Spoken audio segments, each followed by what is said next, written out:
Hello students, myself Dr. Manpreet Kaur. Today we will discuss human alimentary canal. This is very important topic from class 10th CBSE ICSE both. Right, what is alimentary canal? Alimentary canal होती क्या है? This is the tube from mouth to anus. Mouth से लेके anus तक जो tube है उसे कहते हैं एलिमेंट्री कनाल. खाना जो हम खाते हैं वो कैसे डिफरेंट एंजाइम्स डिफरेंट पार्ट्स में डिफरेंट एंजाइम्स उन पे एक्ट करेंगे. कॉम्प्लेक्स मॉलिक्यूल होते जो हम खाते हैं वो तो बहुत कॉम्प्लेक्स मॉलिक्यूल्स होते हैं, ऐसे डाइजेशन तो नहीं होगी ना, राइट. वो सिंपलर मॉलिक्यूल्स में टूटेंगे, उन पे अलग अलग डिफरेंट एंजाइम्स जो है वो एक्ट करेंगे. वो हम वन बाय वन एक एक को डिस्कस करेंगे कि जब हम फूड खाते हैं, food we eat is acted by different type of enzymes to break down into smaller molecules. Smaller molecules में टूटेंगे तभी तो इजीली डाइजेशन होगी. जो खाना हम खाते हैं एज सच तो डाइजेशन नहीं हो जाती ना, एज सच डाइजेशन के बाद एब्जॉर्प्शन होती है, एज सच तो इतने बड़े बड़े मॉलिक्यूल्स हो ही नहीं सकती, ठीक है ना. डिफरेंट एंजाइम एलिमेंट्री के कैनाल के हैं, उन पर एक्ट करते हैं. जो खाना हम खाते हैं ना उन पर एक्ट करते हैं ताकि easily absorption, easily digestion absorption हो सके, राइट. सबसे पहले स्टार्ट कहां से होती है डाइजेशन? डाइजेशन कहां स्टार्ट होती है? एलिमेंट्री कनाल के सबसे पहले फर्स्ट पार्ट क्या है एलिमेंट्री कनाल का? माउथ. माउथ को क्या कहते हैं? Buccal cavity, right. अब माउथ में क्या होते हैं? सलाइवरी ग्लैंड्स होते हैं जिनमें कौन सा एंजाइम होता है? Salivary amylase. कौन सा एंजाइम? सलाइवरी एमाइलेज, जिसको हम टाइलिन भी कहते हैं. क्या कहते हैं? टाइलिन. किसे कहते हैं? Salivary amylase. सलाइवरी एमाइलेज होता है किसमें? सलाइवा में होता है. कहां से आया सलाइवा? सलाइवरी ग्लैंड्स में. माउथ बक्कल कैविटी में क्या सबसे पहला क्या है? कौन सा एंजाइम है? सलाइवरी एमाइलेज, जिसे टाइलिन भी कहते हैं, ठीक है. जब माउथ में फूड जाएगा तो टीथ क्या करेंगे? टीथ और टंग क्या करेंगे? टीथ क्रश करेंगे, टंग मूवमेंट होगी, तो मूवमेंट के साथ क्या होगा? सलाइवा के साथ क्या होगा? वेटिंग होगी. और जो कॉम्प्लेक्स मॉलिक्यूल है स्टार्च है, किसमें कन्वर्ट होगा? सिंपल शुगर में. स्टार्च मतलब ये नहीं कह सकते कि डाइजेशन अब्डोमेन में या इंटेस्टाइन में होनी है. स्टार्च तो माउथ से ही होनी है. माउथ में कौन सा एंजाइम है? Salivary amylase. किसमें है? सलाइवा में है. कहां से आया? सलाइवरी ग्लैंड से आया, राइट. अब माउथ में जो टीथ है वो क्रश करेंगे, टंग की मस्कुलर टंग की मूवमेंट होगी, च्यूइंग होगी, मूवमेंट होगी, वेटिंग होगी फूड की, राइट. ये सब प्रोसेस कहां चलता है? माउथ में चलता है. उसके बाद एलिमेंट्री कनाल का उसके बाद जो है इसे कहते हैं ईसोफेगस. जो फूड यहां डाइजेस्ट हुआ, जिसपे सलाइवरी एमाइलेज ने एक्ट किया, अब वो फूड ईसोफेगस से जाएगा कि कहां पे? स्टमक में. अब आएगा कौन सा पार्ट? स्टमक का. ईसोफेगस में क्या होता है? ईसोफेगस में रिदमिक मूवमेंट्स होती है, रिदमिक कॉन्ट्रैक्शंस होती है, जिसे कहते हैं कौन सी मूवमेंट्स? Peristaltic movement. पेरिस्टैल्सिस कह सकते हैं. अगर एंटी पेरिस्टैल्सिस हो, बिल्कुल ऑपोजिट हो, उसे तब तो वॉमिटिंग आएगी और नीचे को डाउनवर्ड जाएगा फूड.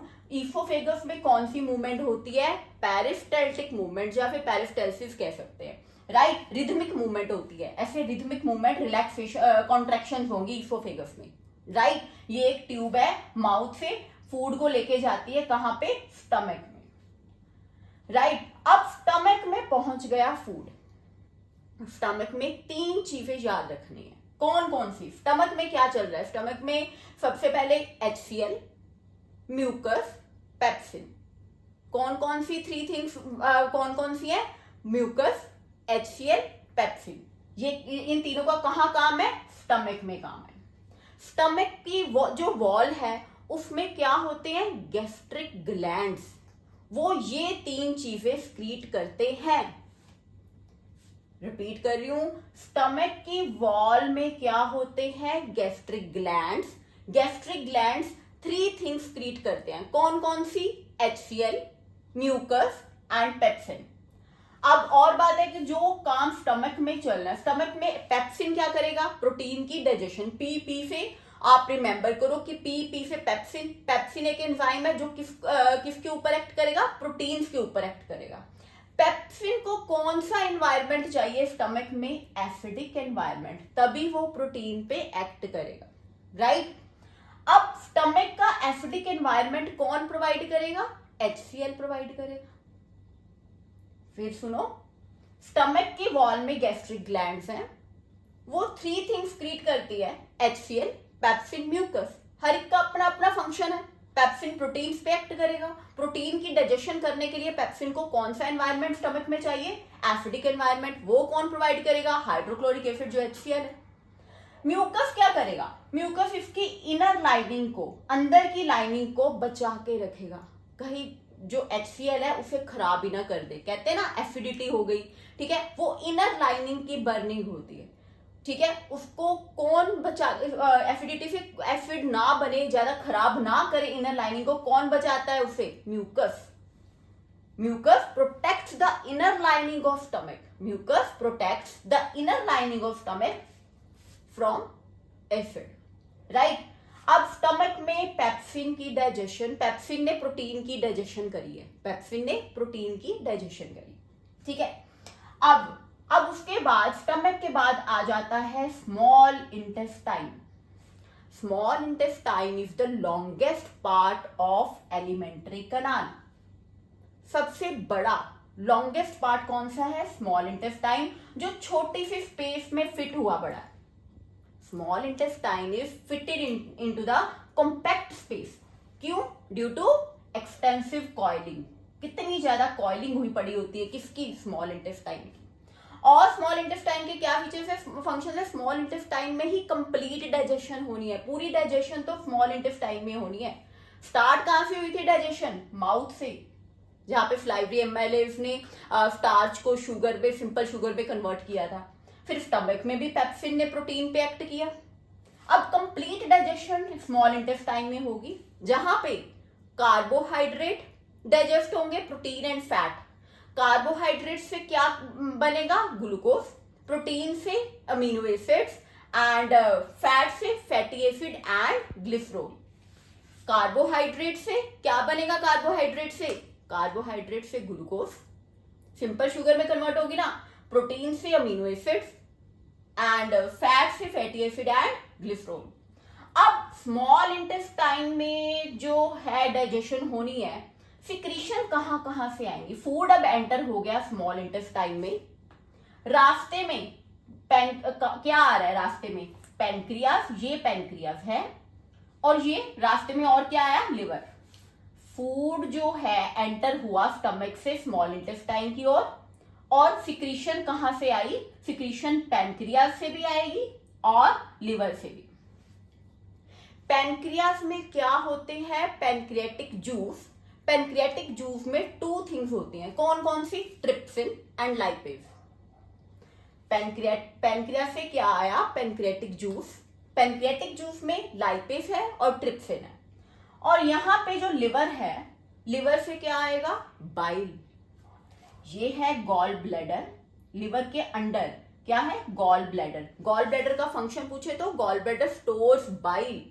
बाइल कहां से आया, लिवर से आया। लिवर से बाइल जो है स्टोर कहां होता है, गॉल ब्लैडर में। और बाइल में क्या होते हैं, बाइल एसिड और बाइल सॉल्ट होते हैं, कोलेस्ट्रॉल है, बिलीरुबिन, बिलीवर्डिन, ये सब चीजें जो है वो किसमें है, बाइल जूस में, राइट। अब बात आ जाती है पैनक्रियास से जो पैनक्रियाटिक जूस आया उसमें ट्रिप्सिन था। ट्रिप्सिन किस पे एक्ट करेगा, प्रोटीन्स पे। स्टमक में जो प्रोटीन्स पे किस एक्ट किया था, वो था पेप्सिन। पेप्सिन प्रोटीन पे एक्ट किया था, वो स्टमक का एंजाइम है। ट्रिप्सिन जो है वो पैनक्रियाटिक जूस का एंजाइम है, वो भी प्रोटीन पे एक्ट करता है और पेप्सिन भी प्रोटीन पे एक्ट करता है। बट ट्रिप्सिन को कौन सा एनवायरनमेंट चाहिए, अल्केलाइन एनवायरनमेंट चाहिए प्रोटीन पे एक्ट करने के लिए। पेप्सिन को कौन सा एनवायरनमेंट चाहिए था, एसिडिक एनवायरनमेंट चाहिए था, वो HCl प्रोवाइड करता है। और पैनक्रियाटिक जूस में ट्रिप्सिन जो है प्रोटीन पे एक्ट करेगा, बट उसे अल्केलाइन एनवायरनमेंट चाहिए। अब अल्केलाइन एनवायरनमेंट कौन प्रोवाइड करेगा, बाइल जूस प्रोवाइड करेगा, यहाँ पे बाइल है ना, बाइल जूस जिसे कह रही हूं मैं, वो लिवर से आया, लिवर ने बनाया और स्टोर किस में हुआ, गॉल ब्लैडर में, राइट। अब और क्या चीज है पैंक्रियाटिक जूस में, लाइपेज। लाइपेज किस पे एक्ट करेगा, लाइपेज फैट पे एक्ट करेगा, लाइपेज फैट पे एक्ट करेगा, फैट के छोटे ग्लोब्यूल्स में। अब इंटेस्टाइन में ना फैट के बड़े बड़े ग्लोब्यूल्स होते हैं, बड़े बड़े मॉलिक्यूल, उनको डाइजेस्ट करना बहुत डिफिकल्ट है, वो डाइजेस्ट नहीं हो पाते, इसलिए वो बड़े बड़े ग्लोब्यूल्स को स्मॉल ग्लोब्यूल्स में ब्रेक डाउन करेगा। कौन करेगा, बाइल सॉल्ट करेगा। मैं फिर बता रही हूं, लिवर से सिक्रीट हुआ बाइल जूस, बाइल जूस में क्या था, बाइल सॉल्ट्स। बाइल सॉल्ट्स का क्या फंक्शन है, इमल्सिफिकेशन ऑफ फैट, बड़े बड़े फैट के ग्लोब्यूल्स स्मॉल में ब्रेक डाउन करना है, किसने करना है, बाइल सॉल्ट ने करना है, ताकि लाइपेज जो पेंक्रियाटिक जूस का एंजाइम लाइपेज है वो स्मॉल ग्लोब्यूल्स, फैट के ग्लोब्यूल्स को इजीली डाइजेस्ट कर पाए, बड़े फैट के ग्लोब्यूल्स डाइजेस्ट नहीं होंगे, राइट। अब बाइल जूस में तो बाइल सॉल्ट तो हो गए, और क्या क्या है, कोलेस्ट्रॉल है, बिलीवर्डिन से बिलीरूबिन कन्वर्ट होता है, और भी चीजें, कोलेस्ट्रॉल वगैरह और भी सॉल्ट्स वगैरह हैं, ठीक है।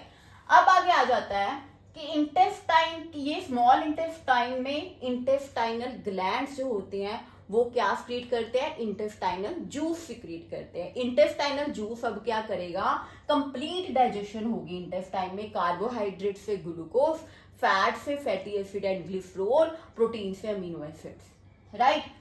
अब यहां कंप्लीट डाइजेशन जब हो गई, जो अनएब्जॉर्ब्ड फूड होगा वो कहां जाएगा, वो लार्ज इंटेस्टाइन, ये है लार्ज इंटेस्टाइन। यहां पे क्या होगा, एक तो वाटर की एब्जॉर्प्शन कहां होती है, लार्ज इंटेस्टाइन में, और अनएब्जॉर्ब्ड फूड यहां से एंटर होके लार्ज इंटेस्टाइन से एनस से बाहर आ जाएगा, राइट। दो काम होते हैं लार्ज इंटेस्टाइन में, वाटर की एब्जॉर्प्शन एंड अनवांटेड अनएब्जॉर्ब जो फूड जो एब्जॉर्ब नहीं हुआ वो लार्ज इंटेस्टाइन के थ्रू, एनस के थ्रू बाहर। यहाँ पे स्फिंक्टर होता है, कौन सा, एनस स्फिंक्टर, जिससे अनएब्जॉर्ब फूड बाहर आता है, राइट। अब एक यहाँ पे है बाइल डक्ट। डक्ट क्या होती है, कैनाल है, रास्ता है, जो बाइल यहाँ पे बाइल गॉल ब्लैडर में बाइल स्टोर हुआ है ना, वो बाइल डक्ट से बाहर को आएगा, डक्ट से यहाँ पे इन स्मॉल इंटेस्टाइन में आएगा, यहाँ पे कंप्लीट डाइजेशन हो रही है, समझ आया, ये है कंप्लीट डाइजेशन यहाँ होगी। और एक बार फिर जब स्टमक से इंटेस्टाइन की ओर फूड जाएगा तो कौन कौन सी सिक्रीशंस आएंगी, पैनक्रियास से पैनक्रियाटिक जूस एंड लिवर से बाइल, राइट। पैनक्रियाटिक जूस में क्या है, trypsin and lipase, right. Trypsin कहाँ एक्ट करेगा, प्रोटीन पे। ट्रिप्सिन कौन सा एनवायरनमेंट मांगता है प्रोटीन की डाइजेशन के लिए, अल्केलाइन एनवायरनमेंट। कौन प्रोवाइड करेगा, यहाँ पे बाइल जूस है वो प्रोवाइड करेगा। फैट्स पे भी एक्ट करता है बाइल जूस, क्योंकि उसका पार्ट जो बाइल सॉल्ट है वो इमल्सिफिकेशन करता है ना फैट की, बड़े ग्लोब्यूल्स को छोटे ग्लोब्यूल्स में तोड़ता है, वो कौन करता है, बाइल सॉल्ट, जो बाइल जूस का ही पार्ट है। और अल्केलाइन मीडियम भी कौन प्रोवाइड कर रहा है, बाइल जूस प्रोवाइड कर रहा है, ठीक है। अब स्मॉल इंटेस्टाइन की जो वॉल है उसमें इंटेस्टाइनल ग्लैंड्स हैं, जिससे क्या आएगा, इंटेस्टाइनल जूस, जो कंप्लीट डाइजेशन करेंगे। अब एक और चीज है, इनर लाइनिंग, जो इंटेस्टाइन की वॉल की इनर लाइनिंग है ना, उसमें क्या है, विल्लाए है, फिंगर की तरह, फिंगर लाइक विल्लाए है। उनका काम पूछते हैं, उनका काम क्या है, increase the surface area of absorption, surface area को इंक्रीज कर देते हैं ताकि अच्छी तरह एब्जॉर्प्शन हो जाए। जब एब्जॉर्प्शन हो जाएगी तो जो विल्लाए है, villi are supplied by blood vessels. Blood vessels क्या करेंगे, जो एब्जॉर्ब्ड फूड है उसे हर एक सेल तक पहुंचाएंगे, फॉर रिपेयरिंग, ठीक है, building up of tissues, right, for energy, right.